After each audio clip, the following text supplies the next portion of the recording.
morning, friends. We are on part 5. After his death, Sigmund's glory grew and grew because of his courage when he killed the dragon, the guardian of the hoard. Under grey stone he dared to enter all by himself to face the worst without Fitela, but it came to pass that his sword plunged right through those radiant scales and drove into the wall. The dragon died of it. His daring had given him total possession of the treasure hoard, his to dispose of however he liked. He loaded a boat. Whale's sun weighted her hold with dazzling spoils. The hot dragon melted. Sigmund's name was known everywhere. He was utterly valiant and venturesome, a fence round his fighters, and flourished therefore after King Heremod's prowess declined and his campaign slowed. The king was betrayed, ambushed in Jutland, overpowered and done away with. The waves of his grief had beaten him down, made him a burden, a source of anxiety to his own nobles. That expedition was often condemned in those earlier times by experienced men who relied on his lordship for redress, who presumed that the part of a prince was to thrive on his father's throne and defend the nation. The shielding land where they lived and belonged, its holdings and strongholds, such was Beowulf in the affection of his friends and of everyone alive, but evil entered into Heremod. Meanwhile the Danes kept racing their mounts down sandy lanes. The light of day broke and kept brightening. Bands of retainers galloped in excitement to the gabled hall to see the marvel. The king himself, guardian of the ring hoard, goodness in person, walked in majesty from the women's quarters with a numerous train attended by his queen and her crowd of maidens, across to the mead hall. When Hrothgar arrived at the hall, he spoke standing on the steps, under the steep eaves, gazing at the roofwork in Grendel's talon. First and foremost, let the Almighty Father be thanked for this sight. I suffered a long harrowing by Grendel, but the heavenly shepherd can work his wonders always and everywhere. Not long since, it seemed I would never be granted the slightest solace or relief from any of my burdens. The best of houses glittered and reeked and ran with blood. This one worry outweighed all others, a constant distress to counselors entrusted with defending the people's forts from assault by monsters and demons. But now a man, with the Lord's assistance, has accomplished something none of us could manage before now for all our efforts. Whoever she was who brought forth this flower of manhood, if she is still alive, that woman can say that in her labor the Lord of ages bestowed a grace on her. So now, Beowulf, I adopt you in my heart as a dear son. Nourish and maintain this new connection, you noblest of men. There'll be nothing you'll want for, no worldly goods that won't be yours. You have often honored smaller achievements, recognized warriors not nearly as worthy, lavished rewards on the less deserving, but you have made yourself immortal by your glorious action. May the God of ages continue to keep and requite you well. Beowulf, son of Ithgau, spoke. We have gone through with a glorious endeavor, and been much favored in this fight we dared against the unknown. Nevertheless, if you could have seen the monster himself where he lay beaten, I would have been better pleased. My plan was to pounce, pin him down in a tight grip, and grapple him to death. Have him panting for life, powerless and clasped in my bare hands, his body in thrall. But I couldn't stop him from slipping my hold. The Lord allowed it. My lock on him wasn't strong enough. He struggled fiercely and broke and ran. Yet he brought his freedom at a high price, for he left his hand and arm and shoulder to show he had been there. A cold comfort for having come among us. And now he won't be long for this world. He has done his worst, but the wound will end him. He is hasped and hooped and hurpling with pain, limping and looped in it. Like a man outlawed for wickedness, he must await the mighty judgment of God in majesty. There was less tampering and big talk then from Unferth the boaster, less of his blather, as the hall thanes eyed the awful proof of the hero's prowess, the splayed hand up under the eaves, every nail, claw, scale, and spur. Every spike and welt on the hand of that heathen brute was like barbed steel. Everybody said there was no honed iron hard enough to pierce him through, no time-proofed blade that could cut his brutal, blade-caked claw. Then the order was given for all hands to help to refurbish Heorot immediately. Men and women thronging the wine hall, getting it ready. Gold thread shone on the wall hangings, woven scenes that attracted and held the eye's attention. But iron braced as the inside of it had been, that bright room lay in ruins now. The very doors had been dragged from their hinges, only the roof remained unscathed by the time the guilt-fouled fiend turned tail in despair of his life. But death is not easily escaped from by anyone. All of us with souls, earth-dwellers and children of men, must make our way to a destination already ordained where the body, after the banqueting, sleeps on its deathbed. Then the due time arrived for Halfdane's son to proceed to the hall. The king himself would sit down to feast. No group ever gathered in greater numbers or better order around their ring-giver. The benches filled with famous men who fell to with relish. Round upon round of mead was passed. Those powerful kinsmen, Hrothgar and Hrothulf, were in high spirits in the raftered hall. Inside Heorot there was nothing but friendship. The shielding nation was not yet familiar with feud and betrayal. Then Halfdane's son presented Beowulf with a gold standard as a victory gift, an embroidered banner, also breastmail and a helmet and a sword carried high, that was both precious object and token of honor. So Beowulf drank his drink at ease. He was hardly ashamed to be showered with such gift in front of the hall troops. There haven't been many moments, I am sure, when men exchanged for such treasures at so friendly a sitting. An embossed ridge, a band lapped with wire arched over the helmet, head protection to keep the keen ground-cutting edge from damaging it when danger threatened, and the man was battling behind his shield. Next, the king ordered 8 horses with gold bridles to be brought through the yard into the hall. The harness of one included a saddle of sumptuous design, the battle seat where the son of Halfdane rode when he wished to join the sword-play. Wherever the killing and carnage were the worst, he would be to the fore fighting hard. Then the Danish prince, descendant of Ing, handed over both the arms and the horses, urging Beowulf to use them well. And so their leader, the lord and guard of coffer and strongroom, with customary grace, bestowed upon Beowulf both sets of gifts. A fair witness can see how well each one behaved. The chieftain went on to reward the others. Each man on the bench who had sailed with Beowulf and risked the voyage received a bounty. Some treasured possession, and compensation, a price in gold, was settled for the Geat Grendel had cruelly killed earlier, as he would have killed more had not mindful God and one man's daring prevented that doom. Past and present, God's will prevails. Hence, understanding is always best in a prudent mind. Whoever remains for long here in this earthly life will enjoy and endure more than enough. They sang then, and played to please the hero, words and music for their warrior prince, harp tunes and tales of adventure. There were high times on the hall benches, and the king's poets performed his part, with the saga of Finn and his sons, unfolding the tale of the fierce attack in Friesland, where Hainf, king of the Danes, met death. Hildebert had little cause to credit the Jutes. Son and brother, she lost them both on the battlefield. She bereft and blameless they, foredoomed, cut down, and spear-gored. She, the woman in shock, waylaid by grief. Hawk's daughter, how could she not lament her fate when morning came and the light broke on her murdered dears?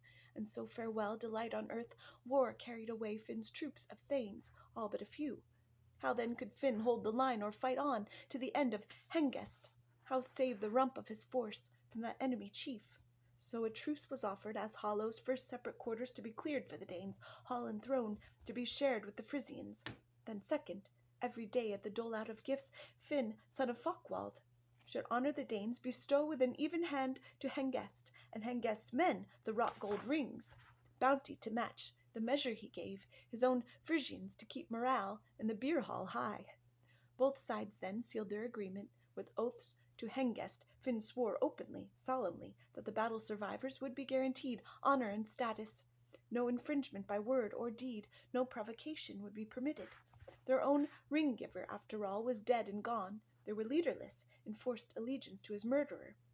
So if any Frisian stirred up bad blood with insinuations or taunts about this, the blade of the sword would attribute it. A funeral pyre was then prepared, effulgent gold brought out from the hoard.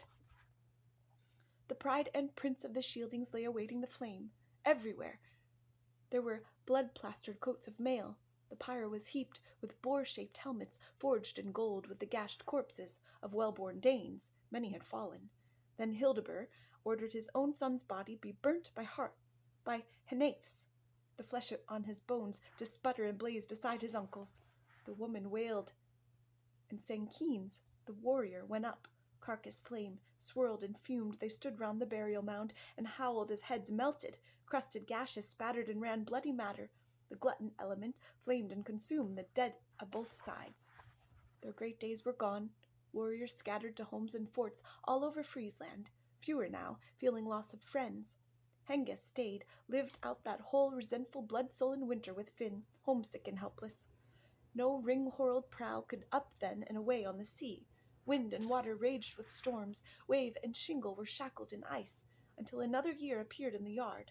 and as it does to this day, the seasons constant, the wonder of light coming over us. Then winter was gone. Earth's lap grew lovely, longing woke in the cooped-up exile for a voyage home, but more for vengeance, some way of bringing things to a head. His sword-arm hankered to greet the Jutes, so he did not balk once Hunlafling, the best sword of all, whose edges Jutes knew only too well.